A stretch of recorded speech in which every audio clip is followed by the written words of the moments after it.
grew up in a large family. We had there was 8 kids in our family, Hispanic family. I was fortunate. I had 4 older brothers. I was the youngest second out of 8, second youngest out of 8, so 7th born. So growing up was good. There was always something to do. I was baptized Catholic growing up. We didn't go to church too much. I was my dad's youngest son, so me and my dad we really had a really close relationship since I was little. He couldn't leave the house without me because I was always there with him, asking him a million questions. I don't want to say I was my dad's favorite, but I was. If I wasn't, I was pretty close to being up there,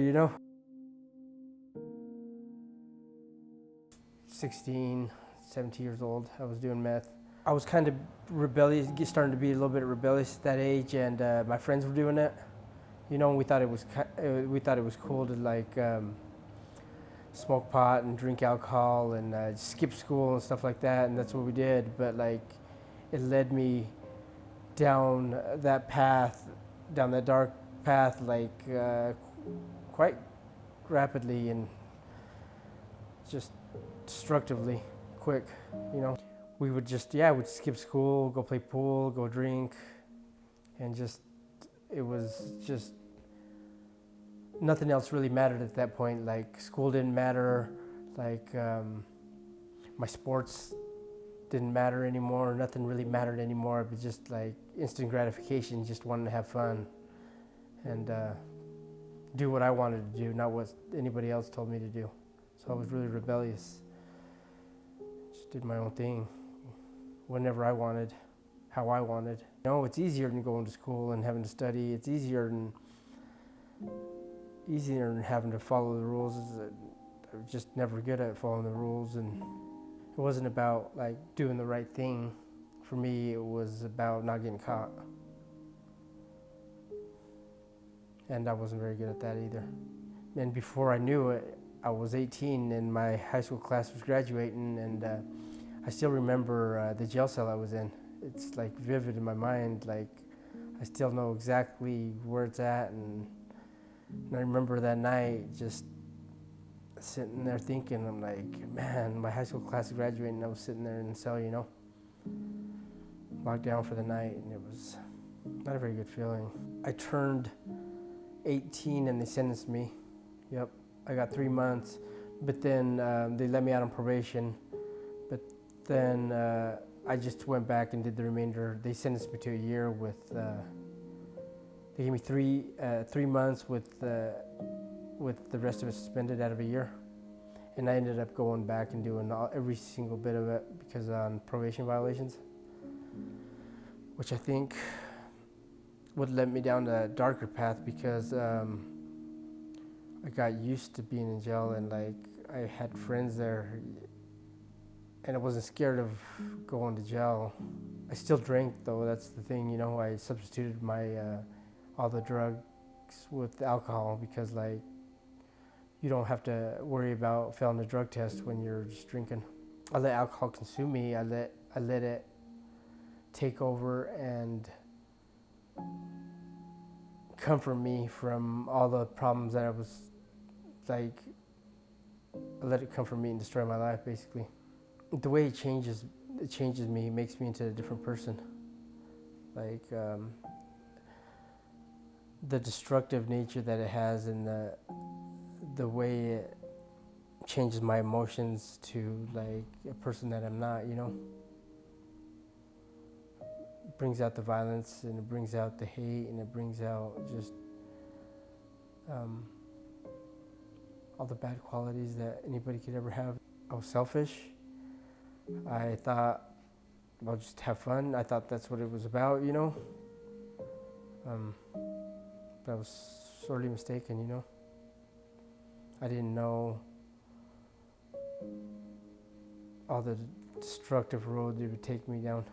It was just a cycle I was in, And then I'd go to jail, sober up probably for a little bit, if even that.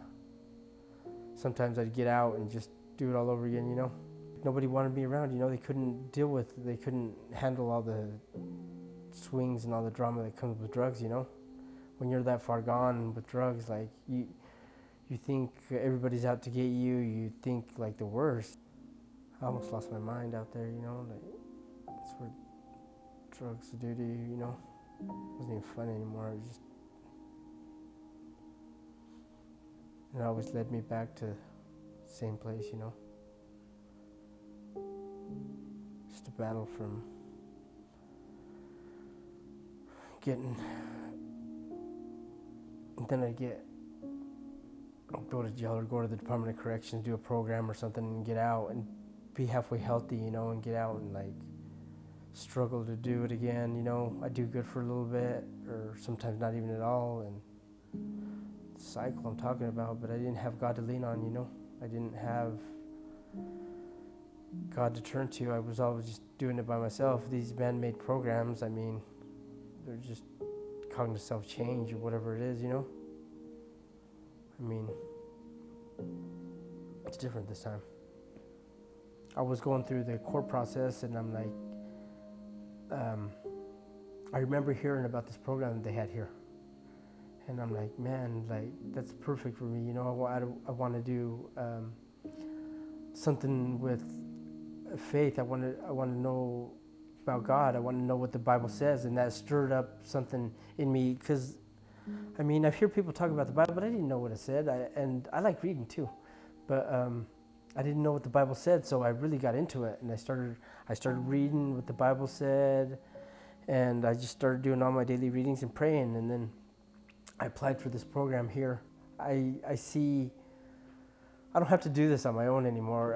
I can turn to God first of all, and I have people that actually care here, like all the people in the group,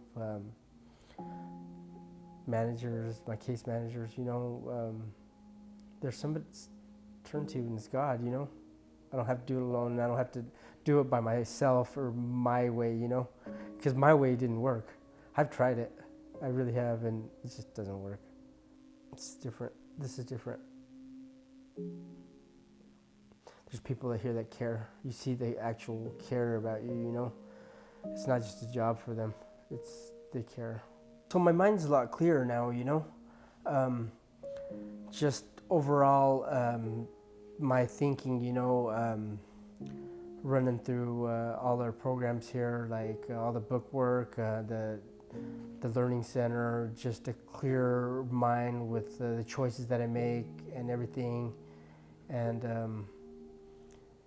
the spirit. It's like my spiritual life, the wanting to have a relationship, building a relationship. So this is what this place did for me. It gave me a safe and sober place where I could come and build that. You can't just, for me, I couldn't just go out and go to a halfway house or go out to somewhere where it's not safe. Here it's safe. There's nobody drinking. There's nobody doing drugs here.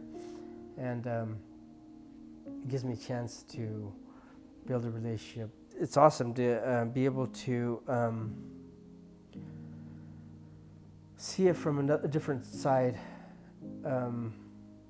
not being a burden, being part of the solution, not part of the problem. And that brings me the most joy, and that's breaking the cycle for me right there, I don't know how to express the gratitude, and I think it's going to make a big impact in people's lives by having a program that gives somebody an opportunity to learn about God and to learn about Him and to be able to build a relationship. That's huge, Thanks for helping me break the cycle and make a difference. New life has begun, though.